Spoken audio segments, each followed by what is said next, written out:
On today's episode, we continue our journey through Grimm's fairy tales with a story titled The Nightingale and the Blindworm.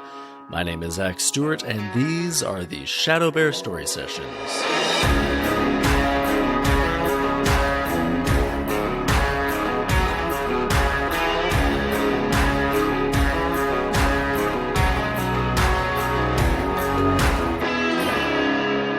Welcome to the ShadowBear Story Sessions, the podcast where we dig into the folktales, fairy tales, myths, and legends that made the world what it is. And we pick apart just how insanely dark and accidentally hilarious these stories really are. So, today's episode, The Nightingale and the Blindworm, let's get right into it.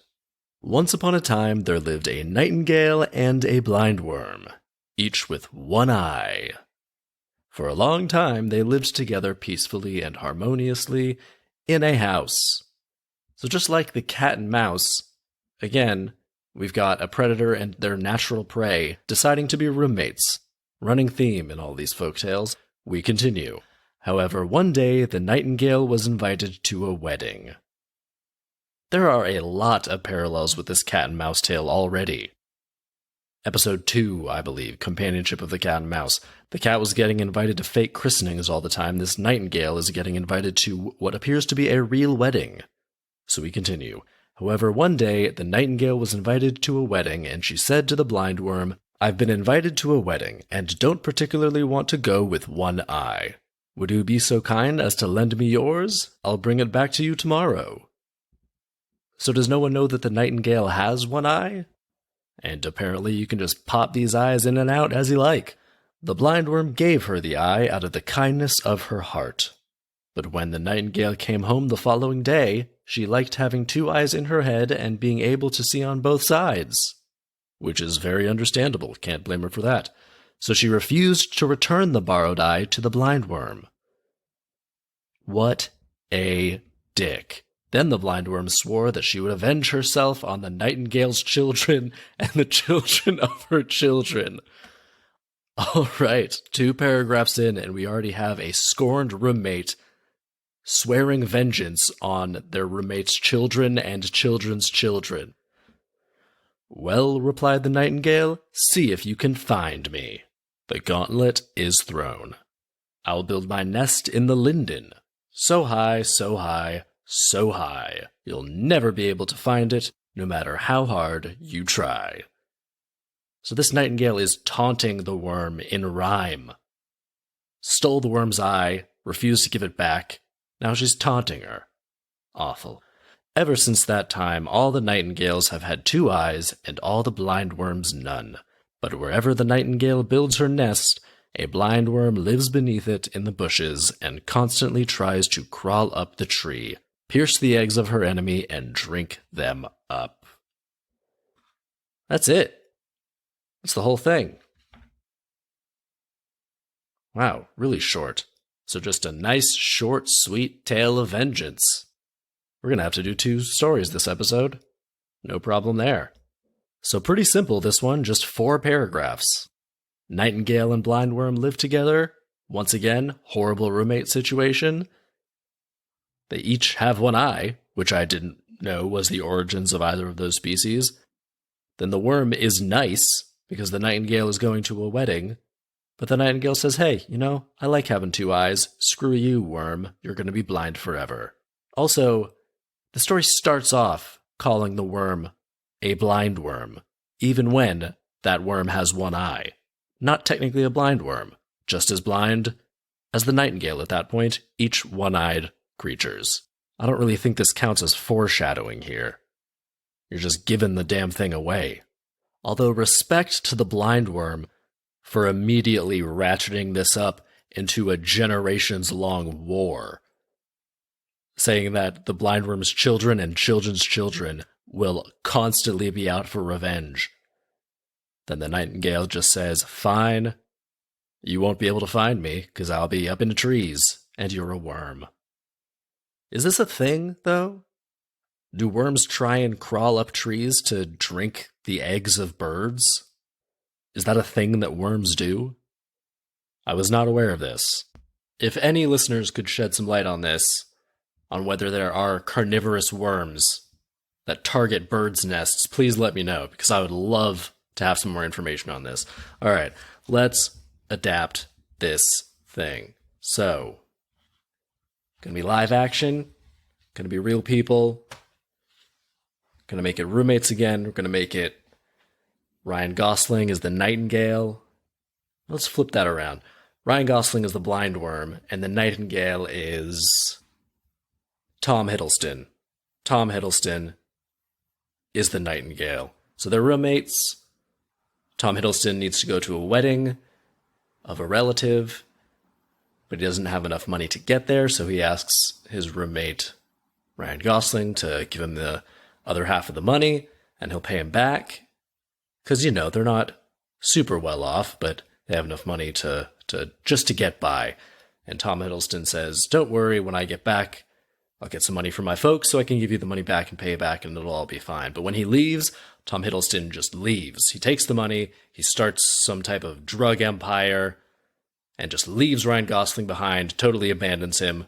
Ryan Gosling gets kicked out of his apartment, living on the street, totally destitute, and the rest of the story is just a revenge tale of Ryan Gosling trying to track down and ultimately kill drug lord Tom Hiddleston. Or crime lord Tom Hiddleston. I'm into it. So it becomes a revenge tale / mafia movie. Definitely a movie, not a series. Love it. All right. That was pretty quick. It's a very short one. So we're going to do another one, rolling it right into a story called The Stolen Pennies. Let's not waste any time. Let's get into it. The Stolen Pennies. One day, a father was sitting at the table with his wife and children and a good friend who was visiting him, and they were having their noonday meal. As they were sitting there, the clock struck 12, and the visitor saw the door open and a pale child dressed in snow-white clothes entered. He didn't look around or say anything, but went silently to the next room. Shortly thereafter, he returned and went away just as quietly as he had entered. On the second and third day, the child came again. Finally, the visitor asked the father who the beautiful child was that entered the room every day at noon. The father answered that he knew nothing about him. He hadn't seen anything. All right, already way into this. Love it. Phenomenal Act 1. We continue. The next day, as the clock struck noon, the child entered again, and the visitor pointed the child out to the father, but he didn't see the boy. Neither did the mother nor the children. The visitor stood up, went to the door, opened it a little, and looked inside. There he saw the pale child sitting on the floor, digging and rummaging in the cracks of the boards.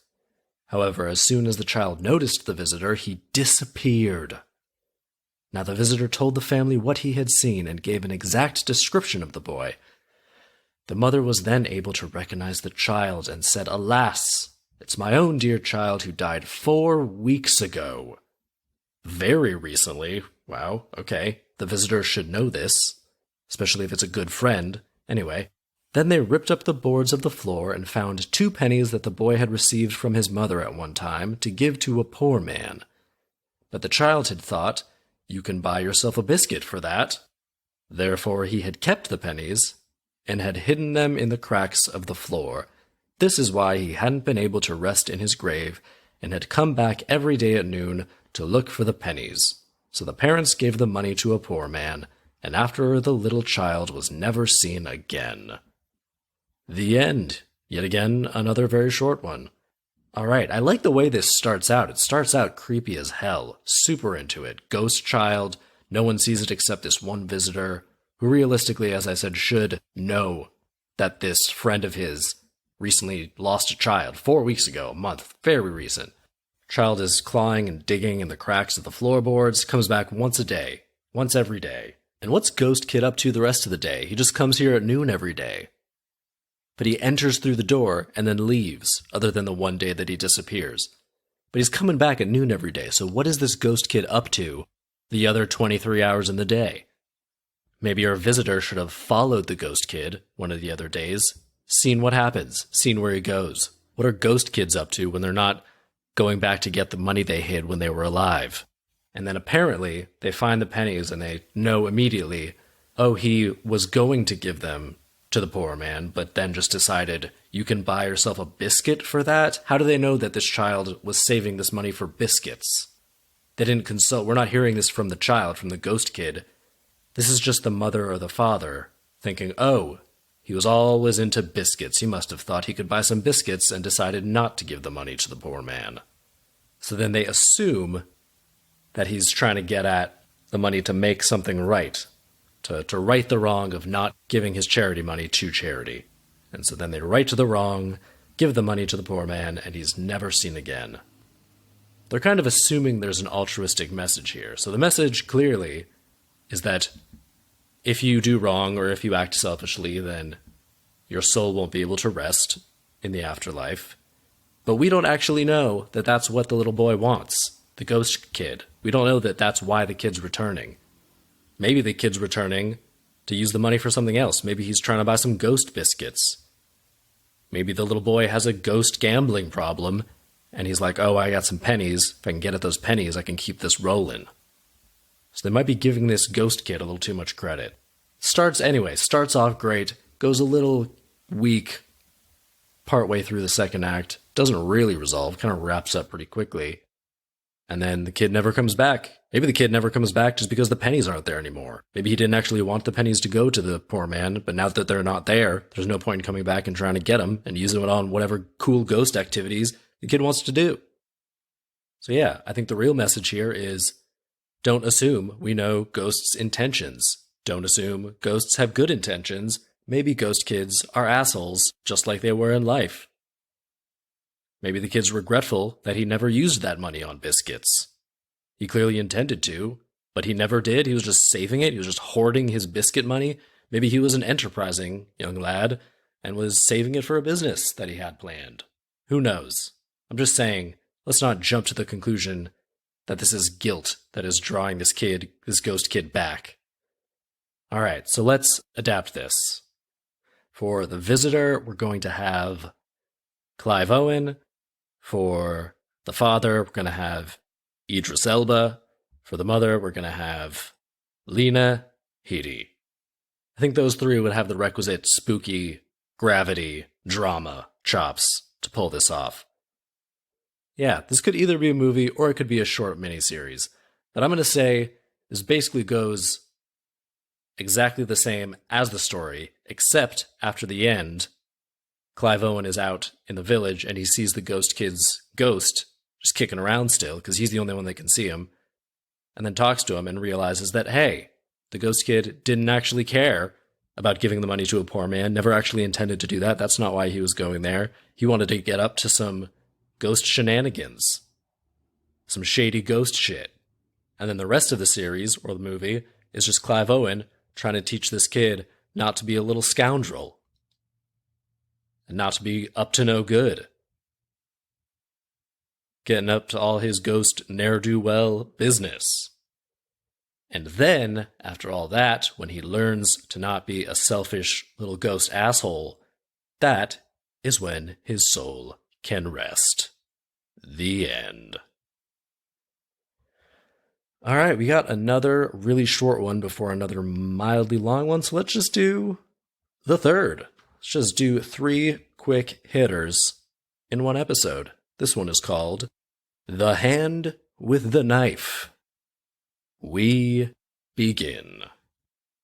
There was once a little girl who had 3 brothers, and the boys meant the world to her mother. Yet the little girl was always neglected, treated badly, and forced to go out early in the morning every day to dig up peat from the dry ground on the heath, which they used for making fires and cooking. So 2 sentences in, we already got a real bleak life for this little girl, and her 3 asshole brothers are just living it up, the apples of mom's eye.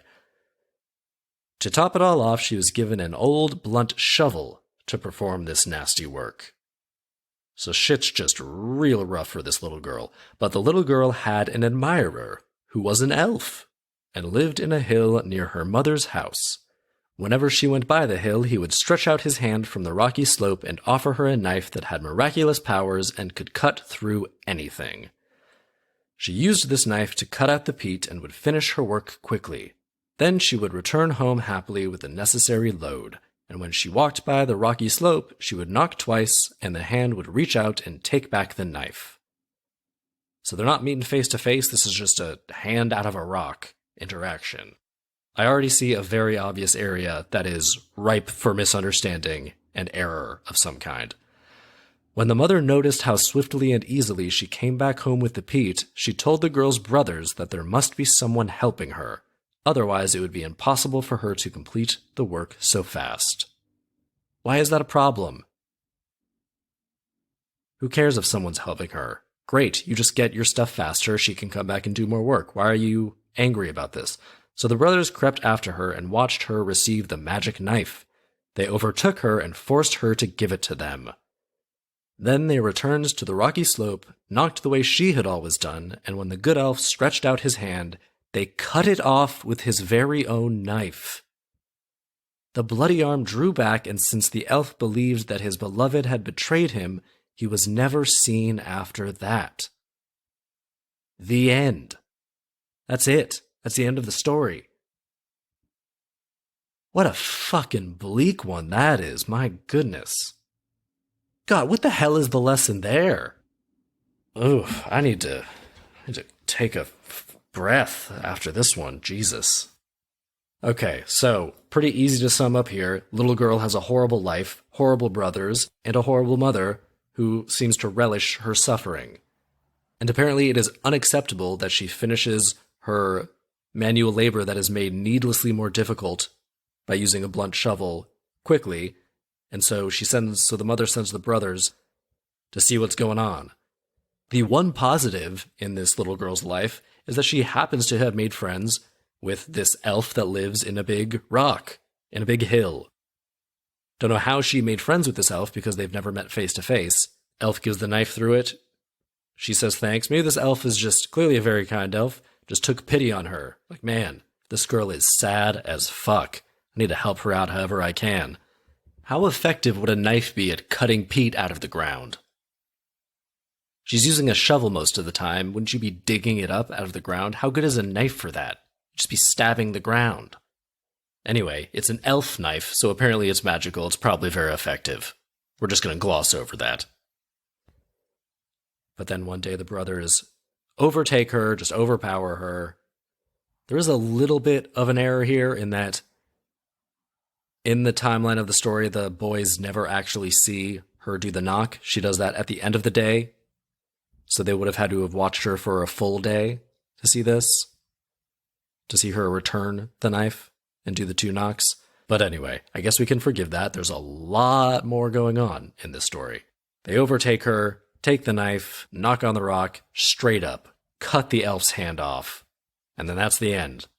Apparently the little girl is just now miserable, and the brothers have this all-powerful knife that can cut through anything. So if anything, we're worse off than before. Now not only are the brothers and the mother complete unrepentant assholes, but they have a superpowered knife as well. That can only end badly. I don't even know what the intended lesson could be here. Watch your back? Yeah, maybe it's cover your tracks. If you're gonna be deceptive, take the requisite amount of time. She could still cut the peat, but then just spend the rest of the day hanging out. Maybe playing rock, paper, scissors with the elf in the hill. Then wait for a reasonable amount of time to have passed, and then you can go back without causing any suspicion. So yeah, I don't know. I guess the intended message is cover your tracks, watch your back. Maybe the real lesson is that she should have just taken the knife and used it on her terrible brothers and mother and taken care of the problem before it got worse. She should have seen what else the elf could do to maybe get her out of this whole situation. Elf seems powerful. Elf seems cool. Live with elf. Don't live with terrible family. Live with elf. Live with knife elf. Knife elf sounds cool. Live with knife elf. That would actually be a great name for the adaptation of this, Knife Elf. Knife Elf is going to be played by Charlie Day. I feel like he would be an awesome Knife Elf from It's Always Sunny in Philadelphia, among many other things. And Little Girl would be played by, I don't know, a little girl. Find a little girl actress. Stranger Things actress, Millie Bobby Brown. Is she too old now? I don't care. It's Millie Bobby Brown. The mother will be played by Helena Bonham Carter, because she is awesome. She could be in any of these, really. We'll have her be the mother for this. And the 3 asshole brothers will be 3 of the other boys from Stranger Things. Why not? Take your pick of any of them. Aren't there like 4? Yeah, there are 4 other ones. I don't care. Any 3 of the 4 will be the 3 brothers here. Or just all 4. Make it a reunion. Have fun with it. Let's do it like we did Stolen Pennies, the previous one, where everything happens exactly the same, except afterwards, the little girl down on her luck and Knife Elf with one hand team up. Maybe Knife Elf's disembodied hand is still alive and is sentient. And so the little girl goes, makes friends with Charlie Day, the Knife Elf, and then they, combined with the disembodied hand, which is now super sneaky and can like sneak in windows and do ninja shit and give them sort of a covert angle, they team up and essentially now have to take down this terrible family who now have the supernatural, all-powerful knife. So then it just becomes another revenge story. I love a good revenge story about Knife Elf and Millie Bobby Brown taking vengeance on this terrible, terrible family using a disembodied, sentient hand. And yeah, let's do it. Let's have fun with it. Obviously a comedy horror. I think this one's also a movie. And there you go. Greenlight it, shoot it, print it, make $1 million fucking bucks off it. Actually, that'd be pretty low in terms of box office, but yeah, that's how we would do it. And send me your own adaptation ideas. I'd love to hear those on Twitter or Instagram. All right, 3 short, quick hitters this week. Next week, we're moving on to a story titled The 12 Brothers. Hopefully it's not just the 3 brothers from the previous story multiplying using the power of the all-powerful knife. Maybe they cut each other up into a bunch of pieces, and now they all have disembodied limbs as well. I wouldn't put it out of the question, because that is the kind of crazy shit that happens in these stories. Thank you so much for listening. Please rate, review, subscribe, tell all your friends. Check us out on Twitter and Instagram, ShadowBearStorySessions.com. Any of those places, say hey, give me some suggestions, some feedback, anything at all. Would love to hear from you, and we will be back next week with the 12 Brothers. My name is Zach Stewart, and these are the ShadowBear Story Sessions. Thanks for listening.